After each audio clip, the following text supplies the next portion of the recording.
When that taxi driver locked the doors and said, "You're not getting out here, trust me," I thought I was about to become another missing person statistic. But 10 minutes later, I realized he didn't save me from the danger outside. He saved me from something far worse. My name is Sophia Bennett. I'm 26 years old, and I work as a graphic designer in downtown Seattle. That night was supposed to be simple. Meet my best friend Rachel for drinks, head home by midnight. Instead, it became the night that taught me to trust my instincts, even when they come from the most unexpected places.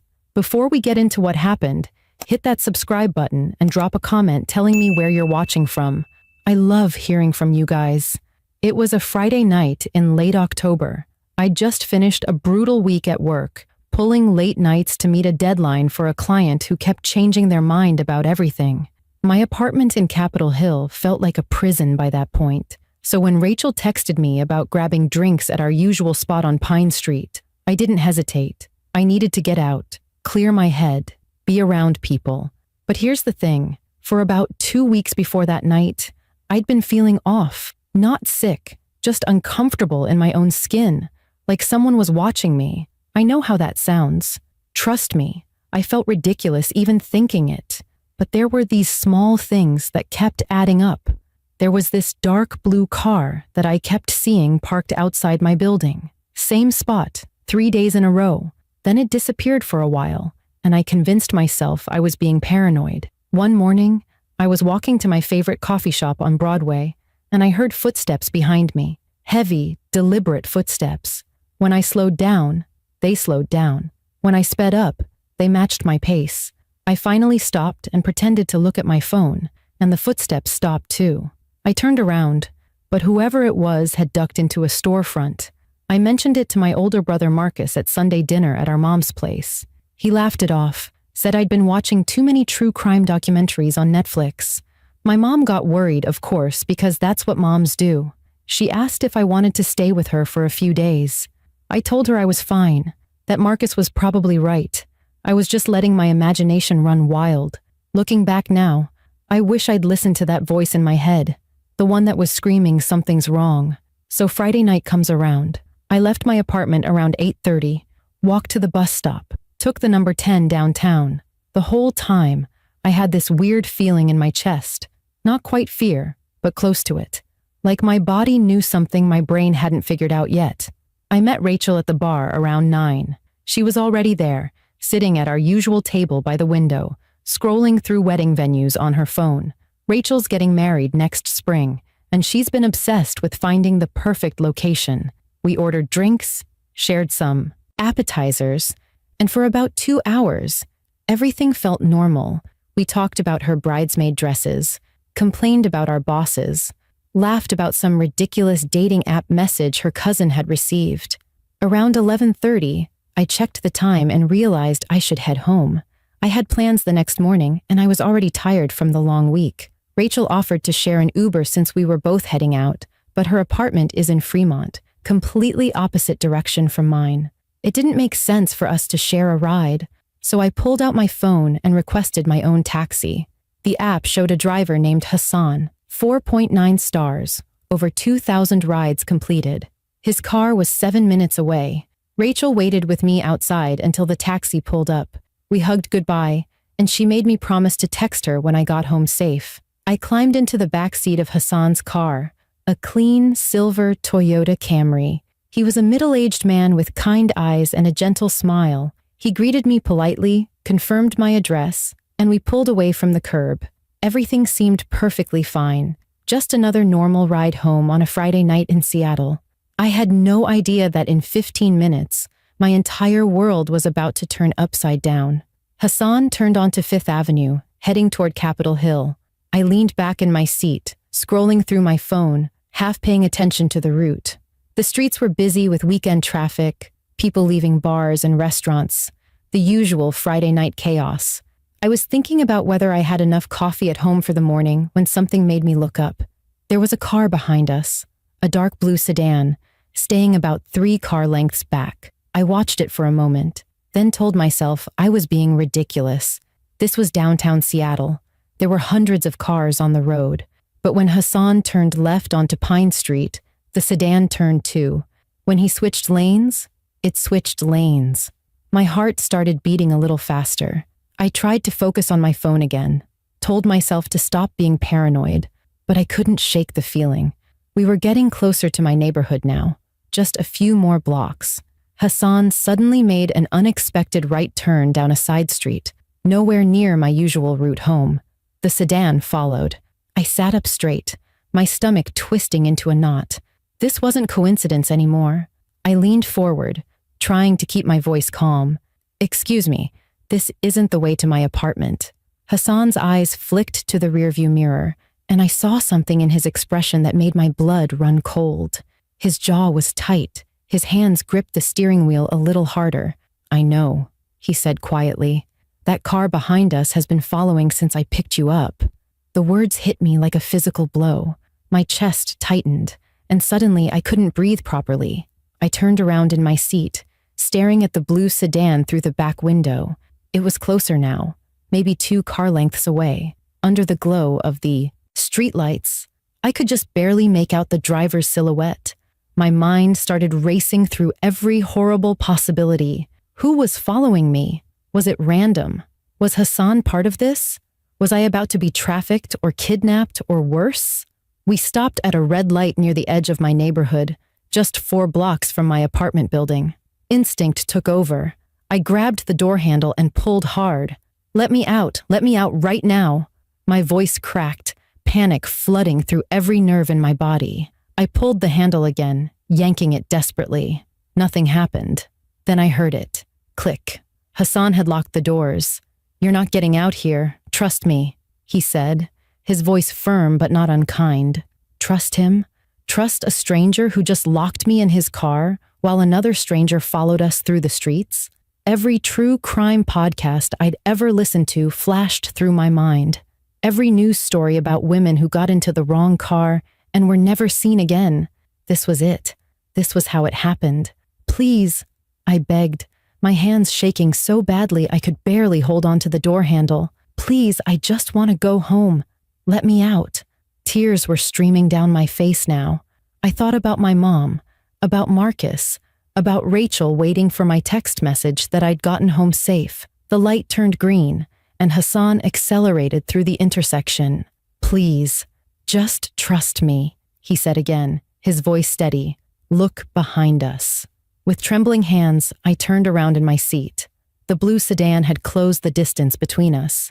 We were stopped at another red light, and the car pulled up right behind us, close enough that I could see through the windshield clearly for the first time. The streetlight illuminated the driver's face, and my entire world stopped. It was Tyler, my ex-boyfriend, the one I'd broken up with 2 years ago after 6 months of dating that turned into 6 months of suffocating control. Tyler, who had called me 47 times in one night when I tried to end things. Tyler, who had shown up at my workplace unannounced. Tyler, who my brother had physically removed from our mom's front porch when he wouldn't stop demanding to see me. Tyler, who I'd finally threatened with a restraining order before he seemed to vanish from my life completely. I thought he'd moved to California. I thought I was free, but here he was, 10 feet behind me, staring directly at the back of Hassan's taxi, and I realized with absolute horror that this had nothing to do with Hassan at all. My voice came out as barely a whisper. "That's my ex." Hassan glanced at me in the rearview mirror, his expression shifting from concern to something more serious. "That's my ex-boyfriend," I said again, louder this time, my voice shaking. "I haven't seen him in almost 2 years. I thought he moved away. I thought he was gone." Hassan's jaw clenched tight. The light turned green and he pressed the gas pedal, pulling away from the intersection. "He's been following us for 15 minutes, Hassan said, his voice calm but firm. "He was parked across from the bar when I pulled up to get you. I saw him pull out right after we did. I've been driving taxi for 6 years. I know what it looks like when someone's being followed." His words made everything click into place. The weird feeling I'd had for weeks, the car outside my building, the footsteps behind me. It hadn't been paranoia. It had been real. Tyler had been watching me, stalking me, and tonight, he'd followed me from the bar, waiting for his chance. Hassan made a sharp right turn, then a quick left, weaving through the side streets. I turned around again. The blue sedan matched every movement, staying just close enough to keep us in sight. "What do we do?" I asked, my voice breaking. "What does he want?" Hassan didn't answer my second question. Instead, he reached for his phone mounted on the dashboard. "We're going to the police station on 12th Avenue. It's about 8 minutes from here. I'm calling 911 right now." He tapped the screen, and suddenly the operator's voice filled the car. "911, what's your emergency?" Hassan spoke clearly and calmly, like he'd done this before. "My name is Hassan Khalil. I'm a taxi driver, and I have a passenger who's being followed by her ex-boyfriend. We're currently driving eastbound on Madison Street. The vehicle following us is a dark blue Honda Accord. The driver has been tailing us for over 15 minutes. I sat frozen in the back seat, listening to Hassan describe our exact location, the intersections we were passing, the direction we were heading. The operator's voice was professional and steady. "Sir, stay on the line. We're dispatching units to your location now. Can your passenger describe the person following her?" Hassan looked at me in the mirror, nodding encouragingly. I swallowed hard and leaned forward. "His name is Tyler Morrison. He's my ex-boyfriend. We broke up 2 years ago. There was almost a restraining order. My family had to threaten legal action to get him to stop contacting me." My words tumbled out in a rush. "I haven't seen him since then. I thought he left Seattle." The operator asked for more details. Tyler's age, physical description, any history of violence. I answered every question, my voice getting stronger with each word. Hassan kept driving, taking turns that didn't make sense, doubling back on streets, clearly trying to lose Tyler or at least keep him off balance until the police arrived. Then my phone buzzed in my hand. I looked down at the screen. Unknown number. My stomach dropped before I even opened the message.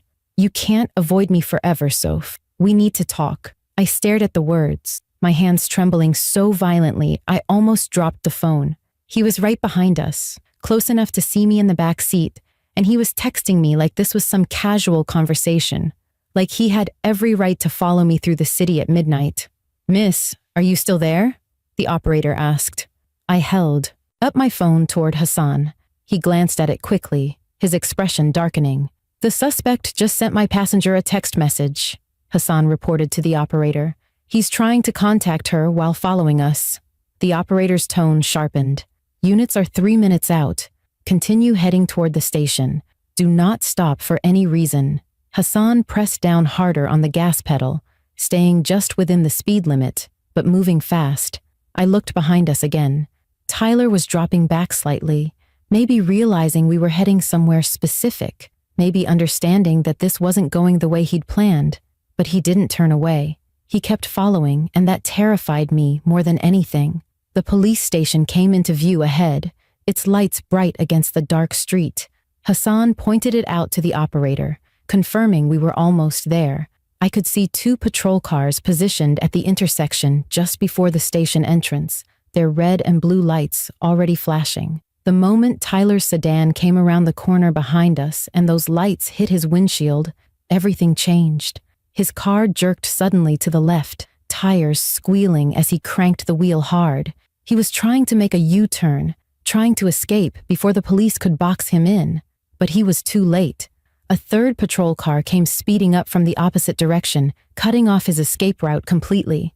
Tyler slammed on his brakes, his car stopping at an awkward angle in the middle of the street. Hassan pulled smoothly into the police station parking lot, putting his car in park near the front entrance. My whole body was shaking. I watched through the back window as officers approached Tyler's car from both sides, hands on their weapons, ordering him to show his hands. Within seconds, an officer appeared at my window, tapping gently on the glass. Hassan unlocked the doors. "Ma'am, are you Sophia Bennett?" the officer asked.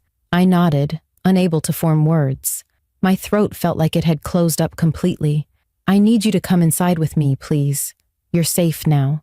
Hassan turned around in his seat, meeting my eyes. "Go ahead. I'll be right here if you need me." I climbed out of the car on legs that barely held my weight. The officer guided me through the station doors, past the front desk, into a small room with a table and chairs. Another officer, a woman with kind eyes, brought me a bottle of water. My hands shook so badly I could barely open it.